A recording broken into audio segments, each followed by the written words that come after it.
Welcome to life science Gurukul channel. आप सभी का स्वागत है एक और नई वीडियो में। आज का वीडियो एक जनरल साइंस से है, एनवायरमेंटल बायोलॉजी से। टॉपिक है अर्थ स्फेयर्स यानी पृथ्वी के मंडल। तो आइए जानते हैं कि जो अर्थ के अराउंड स्फेयर है, अर्थ पर पृथ्वी के जो अलग अलग मंडल हैं वो कौन कौन से होते हैं और उनके क्या फीचर्स होते हैं। तो ये टॉपिक एक जनरल साइंस का है और सभी कॉम्पिटिटिव एग्जाम में आप सभी के लिए हेल्पफुल हो सकता है। सबसे पहले जानते हैं अर्थ के स्फेयर्स किसे कहते हैं।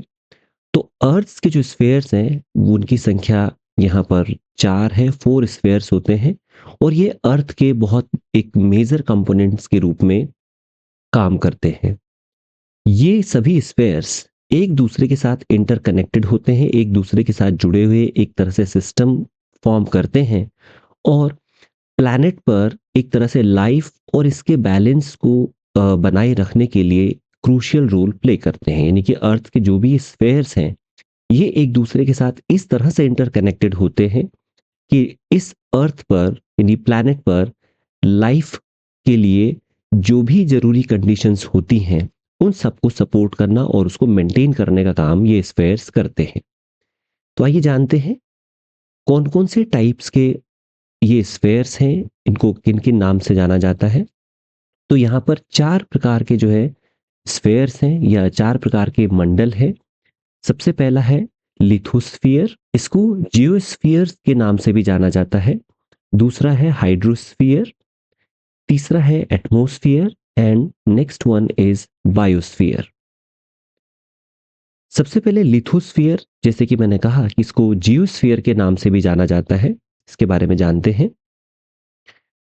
तो सभी पॉइंट्स को आप ध्यान से देखेंगे ताकि हर एक पॉइंट पर हर एक जो फैक्ट है वो क्लियर हो जाए। लिथोस्फियर जो है वो अर्थ की सॉलिड और आउटर मोस्ट जो लेयर है उसे लिथोस्फियर कहा जाता है। इसमें जो अर्थ का जो आउटर पार्ट है जिसको क्रस्ट कहा जाता है वो, और उसके अंदर का जो मेंटल है उस मेंटल की अपर मोस्ट लेयर इंक्लूड होती है लिथोस्फियर में। यानी अर्थ की जो सबसे आउटर लेयर होती है उसको क्रस्ट कहा जाता है, फिर जो मिडिल में है उसको मेंटल, और सबसे बीच में जो अंदर की तरफ होती है उसको कोर कहा जाता है। तो लिथोस्फियर एक आउटर लेयर जिसमें कि पृथ्वी का क्रस्ट और मेंटल अपर मोस्ट मेंटल की जो ऊपरी सतह है वो शामिल है, उसको लिथोस्फियर कहा जाता है।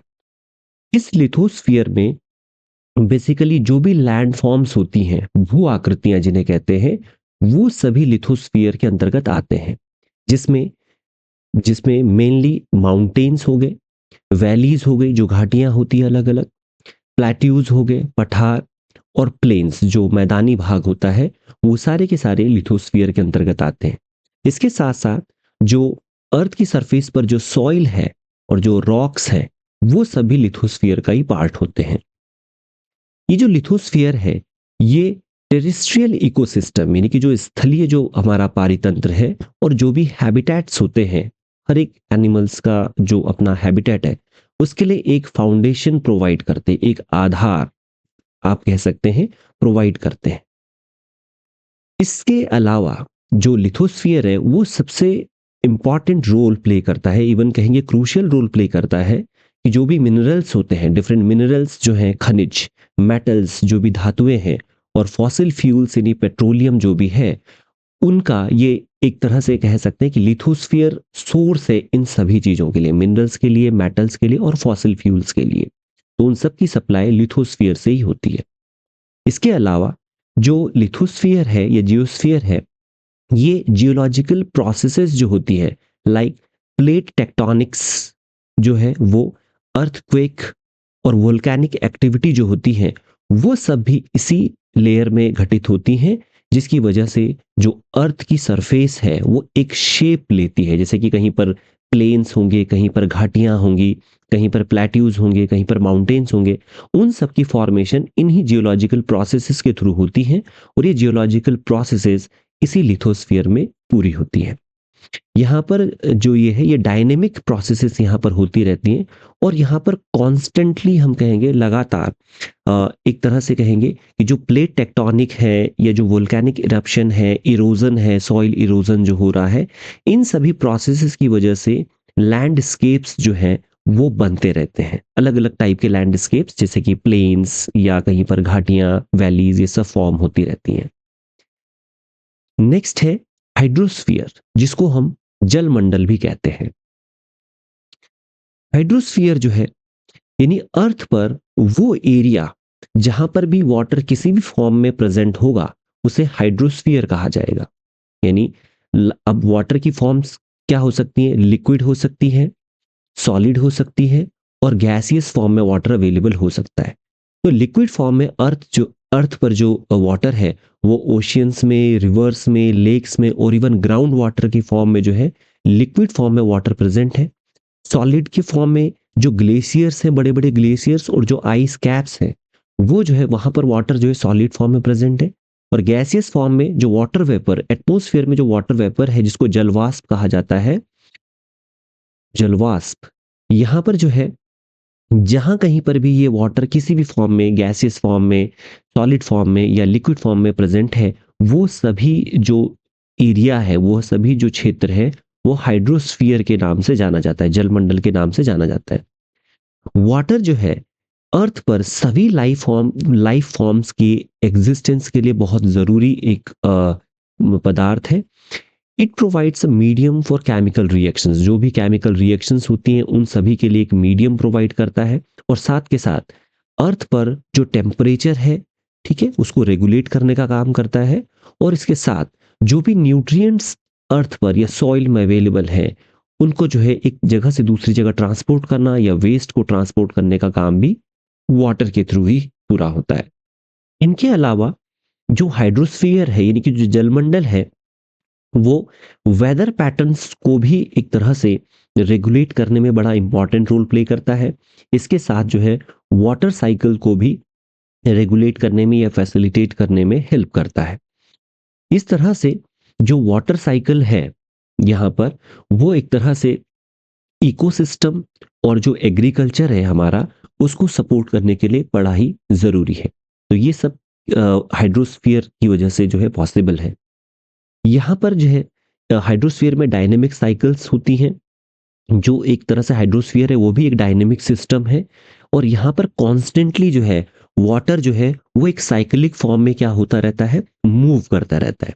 जैसे जब लिक्विड फॉर्म में है यानी कि ओशंस और वाटर बॉडीज, जो झील है, तालाब है, वहां पर जो वाटर प्रेजेंट है वह जो है हीट की वजह से, ये सनलाइट की प्रेजेंट में इवेपोरेशन की प्रोसेस के थ्रू जो है वेपर फॉर्म में आ जाता है, गैसेस फॉर्म में आ जाता है।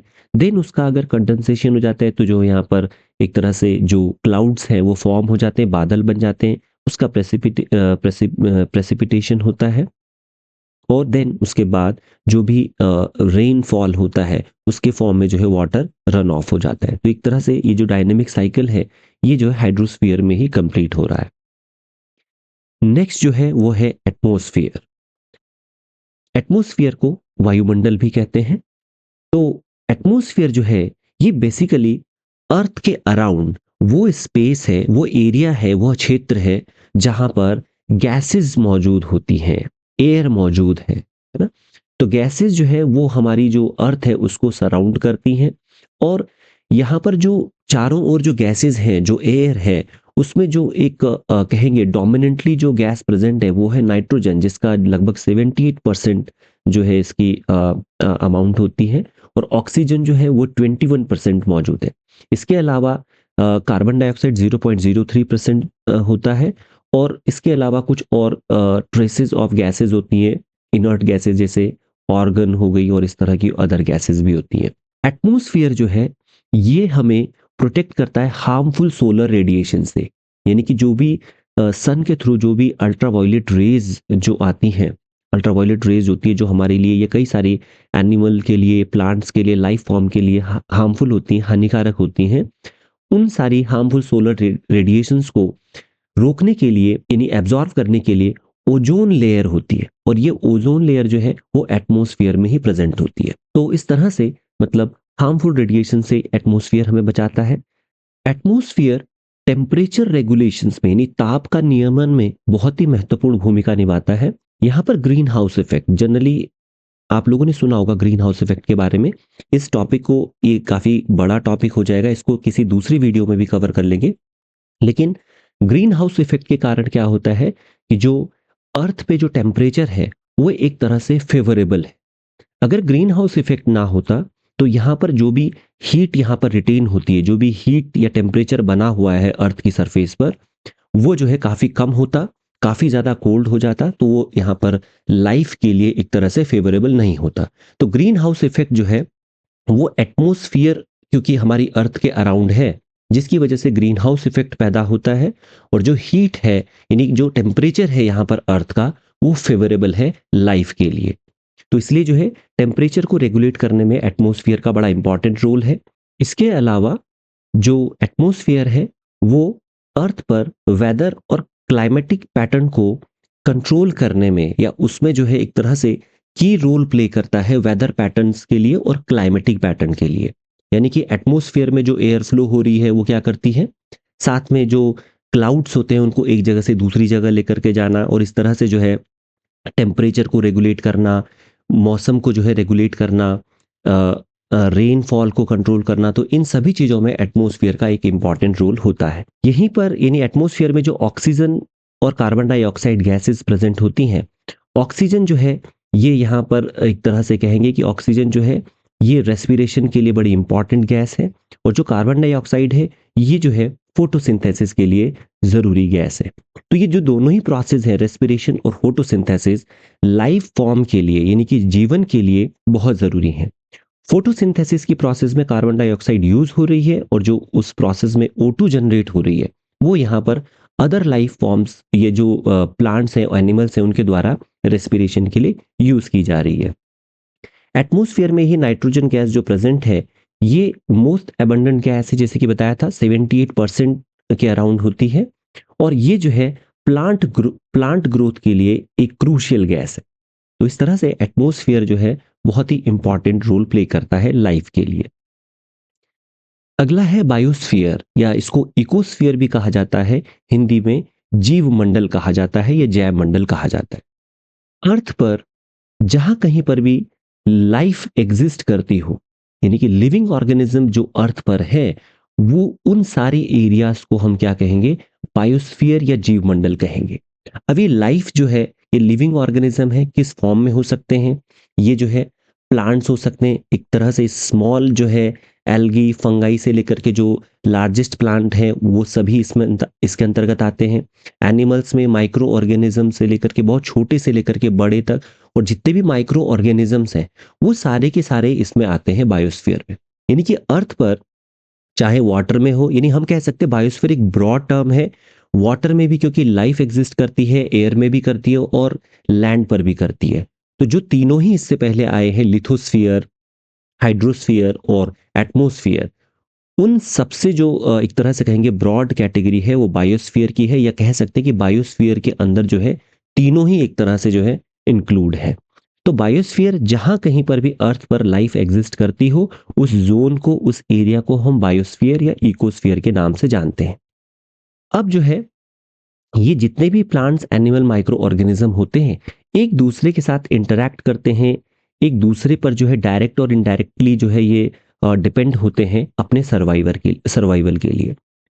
तो और इसके साथ साथ ना केवल यहाँ पर बल्कि आप देख पा रहे होंगे अदर स्फीयर्स जो इसके पहले गए हैं, जैसे मैंने पहले बताया कि जो एटमॉस्फेयर है, हाइड्रोस्फीयर है और लिथोस्फीयर है, उन सब के साथ जो है ये जो बायोस्फीयर के कंपोनेंट्स हैं प्लांट एनिमल माइक्रो ऑर्गेनिज्म, ये सारे इंटरैक्ट करते हैं अपने सर्वाइवल के लिए। बायोस्फीयर जो है ये बायोडाइवर्सिटी में कंट्रीब्यूट करता है, यानी कि अर्थ पर डिफरेंट वैरायटी या डिफरेंट स्पीसीज का पाया जाना वो बायोडाइवर्सिटी फॉर्म करता है। तो बायोडाइवर्सिटी की वजह से जो है एक तरह से इस बायोडाइवर्सिटी के कारण क्या होता है, एसेंशियल सोर्सेज जो है वो प्रोवाइड हो जाते हैं, जैसे कि फूड हो गया, मेडिसिन्स हो गई, मेडिसिनल प्लांट्स बहुत सारे होते हैं, रॉ मटेरियल्स जो है अवेलेबल हो जाते हैं। यहाँ पर आगे देख लेते हैं, जैसे प्लांट्स यहाँ पर हैं तो 3 मेन कंपोनेंट्स बायोस्फीयर के हैं, जैसे कि यहाँ पर आप देख रहे हैं प्लांट, एनिमल और माइक्रो ऑर्गेनिज्म होते हैं जो डिकम्पोजर के फॉर्म में होते हैं।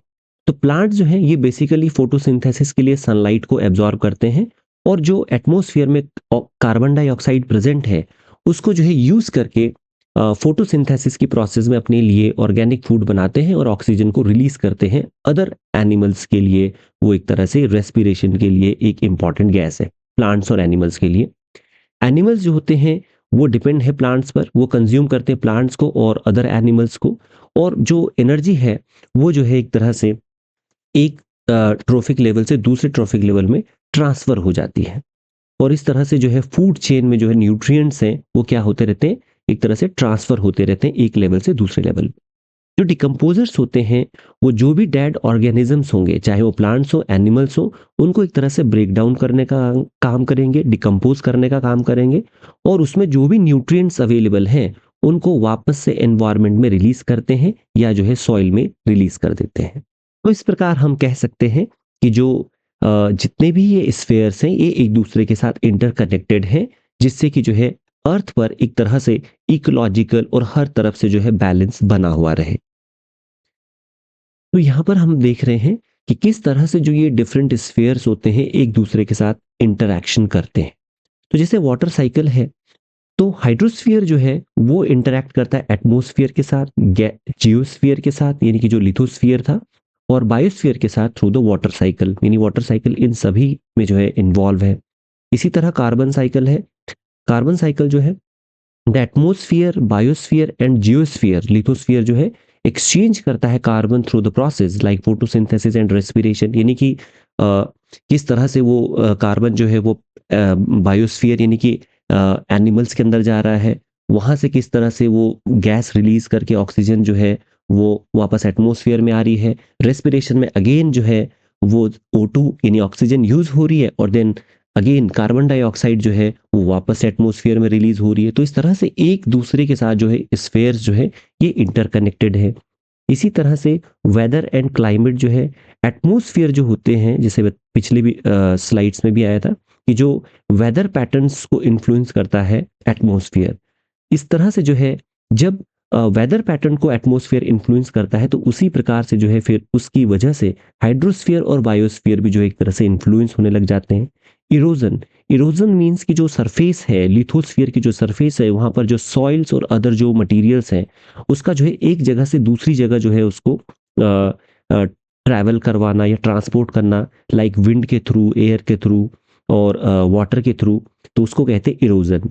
तो इरोजन जो है, जियोस्फीयर जो है वो interacts with the hydrosphere, hydrosphere के साथ इंटरेक्ट करता है, and biosphere through the process like erosion shaping landscapes. जब इरोजन होता है तो उसी तरह से लैंडस्केप्स फॉर्म होते हैं और इस तरह से सॉइल फॉर्मेशन भी जो है क्या होती है, प्रभावित होती है। तो ये था आज का टॉपिक। आज की वीडियो में इतना ही। इसी तरह के और इंटरेस्टिंग और अपकमिंग वीडियोस के लिए आप चैनल को सब्सक्राइब करना ना भूलें। अपने साथियों के साथ वीडियो को जरूर शेयर करें ताकि सभी को इसका लाभ मिल सके, और आने वाली वीडियोस के लिए आप चैनल को जरूर सब्सक्राइब करें। Thanks for watching.